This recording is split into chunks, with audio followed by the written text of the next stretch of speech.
আমাদের মেডিকেল ভর্তি পরীক্ষায় এবারে একটা প্রশ্ন এসেছিল যে আবু সাইদ কবে মারা যান, আর সেই আবু সাইদের যে লক্ষ্য নিয়ে উনি মারা গেলেন, প্রাণ দিয়ে গেলেন, তার সেই কোটাটাকে পুনরায় বহাল রাখা হলো।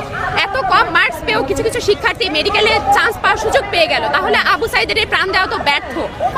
কিন্তু দেখা গিয়েছে এই কাট মার্কে যেহেতু কম মার্কস পেয়ে কিছু কিছু শিক্ষার্থী ঢাকা মেডিকেল কলেজে পড়ার সুযোগ পেয়েছে। সেটা কেন পেয়েছে? শুধুমাত্র তাদের কোটা আছে বলে। আর আরেকটা সবচেয়ে মর্মান্তিক ব্যাপার হচ্ছে আমাদের মেডিকেল ভর্তি পরীক্ষার পাস মার্ক হচ্ছে 40, সেই মার্কে যেহেতু কম পেয়েছে 37.5, তার মানে সে মেডিকেল ভর্তি পরীক্ষায় পাসই করতে পারেনি। যেখানে সে কোনো একটা প্রাইভেট মেডিকেল কলেজে পড়ার অ্যাপ্লাই পর্যন্ত করতে পারবে না, সেখানে সে একটা সরকারি মেডিকেল কলেজে পড়ার সুযোগ পেয়ে গিয়েছে।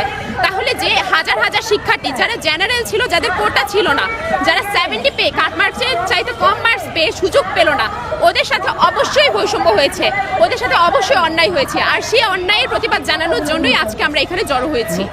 2024-এ এই যে হাজার হাজার শিক্ষার্থী আবু সাইদরা যে প্রাণ দিয়ে গেল, সেটিকে আজকে রিফন্ড বাংলাদেশে নতুন করে বৈষম্য দেখার জন্যই আমাদের মেডিকেল ভর্তি পরীক্ষায় এবারে একটা প্রশ্ন এসেছিল যে আবু সাইদ কবে মারা যান, আর সেই আবু সাইদের যে লক্ষ্য নিয়ে উনি মারা গেলেন, প্রাণ দিয়ে গেলেন, তার সেই কোটাটাকে পুনরায় বহাল রাখা হলো।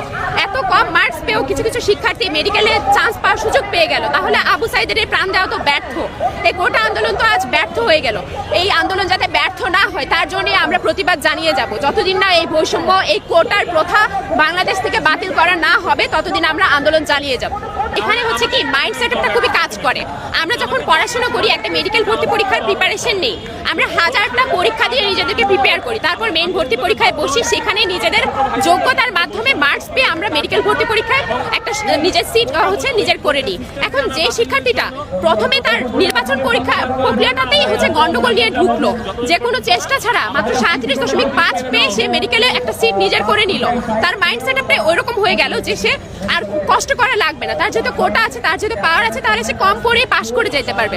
তাহলে সেই ডাক্তারের কাছ থেকে আমরা আদৌ কতটুকু ভালো চিকিৎসা, সঠিক চিকিৎসা আশা করতে পারি, সেটা অবশ্যই একটা প্রশ্নের ব্যাপার। এবং এর জন্যই মূলত আমরা দাবিটা নিয়ে আসছি, যারা ওর চাইতে বেশি পেয়েছে, 70 পেয়েছে, কাটমার্কের চাইতে একটু কম পেয়েছে, তাদেরকে সুযোগ দেওয়া হোক। তারা অবশ্যই অনেক পরিশ্রম করেছে এবং তাদের পরিশ্রমের প্রতিদান দেওয়া উচিত। ভর্তি পরীক্ষার যে প্রসেসটা, সেখানে যদি যোগ্যতা সম্পন্ন শিক্ষার্থীদেরকে ভর্তি করা হয়, যাদের বায়োলজির প্রতি আকর্ষণ আছে, যারা বায়োলজিটাকে জানতে চায়, মেডিকেল সায়েন্সটাকে নিজের মতো করে শিখতে চায়, তাদেরকে যদি সুযোগ দেওয়া হয়, সেক্ষেত্রে অবশ্যই বাংলাদেশের শিক্ষার্থীরাও ভালো চিকিৎসা দিতে পারবে।